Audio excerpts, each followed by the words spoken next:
We begin on the diamond. Mac Red battle is Sterling Heights Stevenson on the road to take on the Eagles from Utica Eisenhower. This, the second of 3 times these two would get together this week. Following a loss on Monday, Eisenhower looking for a win. Bats got going bottom 1. Senior Paul Harper, the single down the line. Fellow senior Dan Chmielewski races home. 1-0 Eagles after 1. Stevenson coming in at 8-0, ranked second in the state in D1. Top half of the second, the senior Jake Rogers sends one up the gut. That will score Riley McCauley. They added another run and took a 2-1 lead. Bottom 3 now. Eisenhower down a pair, bases juiced. Senior Jimmy Filipski going the opposite way and into the gap. Jake Wishlaw and Chmielewski easily across the dish. They wave Jake Sova home, and the senior will arrive in time. 3 RBI double for Filipski. Eagles up 4-3. But back come the Titans next at bat. The reigning Macomb County Player of the Year, Zach McGuire, rips this one to the deep part of the ballpark. Senior Dean Emanuel to the plate to cap a 3-run inning, and Stevenson back in front by a deuce. Titan bats stayed hot in the 5th. Bases full of ribby runners. The cleanup hitter Brandon Williams laces one into left, and another pair will find their way home. Same at bat. The junior Greg McDade with the base knock, scoring the Michigan State recruit McGuire. You'll meet him a little later in the show. Stevenson up a 5 spot in the 5th. They added insurance in the 7th. Pair on for the senior Ryan Kasperick. Base hit by first base, and McDade scores. Sterling Heights Stevenson goes on to win by a final score 13-6. They beat Ike all 3 times this week and remain undefeated at 10-0. To girls lacrosse and a terrific KLAA Lakes Conference matchup, Heartland welcomed in the Bulldogs of Brighton. The league lead on the line. Heartland got things started quickly. Cassandra Pankowski delivers a pass to fellow sophomore Jordan Pari. Cut to the net, the deposit into the twine. Early 2-0 Eagles lead. Heartland continued to jump off the miss. Senior Ashley Collins scoops it up, and she'll deliver a C to a wide-open Pankowski. That laser beam put the Eagles up 5-2. Brighton trying to keep it close. Christina Scott receives the pill, and the senior will do it all by herself, bobbing and weaving through the teeth of the defense. Great effort. 5-3 game. The Eagles countered by outscoring the Bulldogs 7-3 before the break. Junior Annalise Kopanowski tries to toss one home. A mad scramble ensues, and it's Pari scooping off the turf and the flip-top shell. Heartland took a 12-6 advantage into halftime. But the second half saw Brighton mount a furious comeback. Terrific find here by Sarah Wood. She gets it to the senior Bridget Warda with a wide-open lane. 12-8 ball game.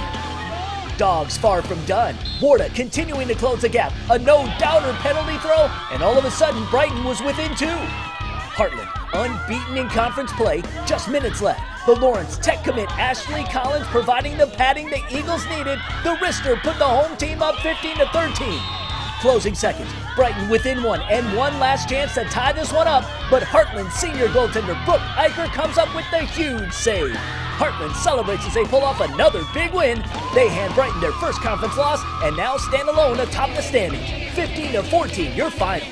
Back to baseball. A great early season test for the Eaglets of Orchard Lake St. Mary's as they welcomed in their Catholic League rivals from Madison Heights Bishop Foley. First inning with Drake Titus on the mound for St. Mary's. The camo-clad Venture second baseman Brad Baldwin gonna flat out stroke this one to right field all the way to the wall. He'll motor into second with a stand-up double. And with a man aboard, senior Garrett Schilling goes to almost the same spot to drive in Baldwin and help the 3-time D3 defending state champs Foley out to a 2-0 lead. Second inning now. The Eaglets facing lanky freshman Justin Campbell with 2 men aboard and a run already in. Center fielder Devin Rose hits into the fielder's choice, but that's good enough to score Mason Bond from third and tie this one at 2-all after 2. Junior Nate Grizz taking a crack at Titus with 1 in the 3rd, and the big outfielder hammers one to center field. Baldwin will score, and Nate will wind up with a triple. After 3, the visitors led 5-2. Thomas Brunfield now on the bump in the 4th with St. Mary's on the comeback trail. Jim Marks with a hot shot down the third baseline that Griffin Green can't handle. That'll drive one home. They tack on another, and we were tied at 5s after 4. St. Mary's looking for their first lead in the 5th, and it's that man Titus who comes through deep into the hole at short, allowing Vaughn to score. They'd add another and lead 7-5 after 5. St. Mary's Kenny Arnold on the mound and looking to close this one out. He would, striking out Green and the side in the 7th. Orchard Lake St. Mary's with a big win over Bishop Foley at home. 7-6 your final in this one.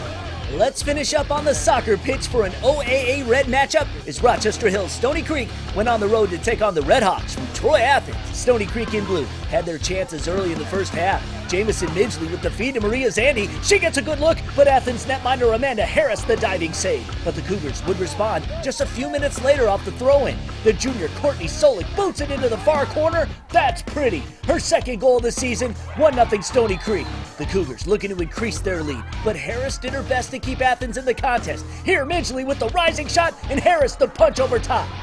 Then, just moments later, Stoney Creek knocking on the door once again. Midgley doesn't get all of it, but Harris still has to make the great save. Nightfall now and Stoney Creek still attacking. It's Zandy once again, but her shot just sails wide.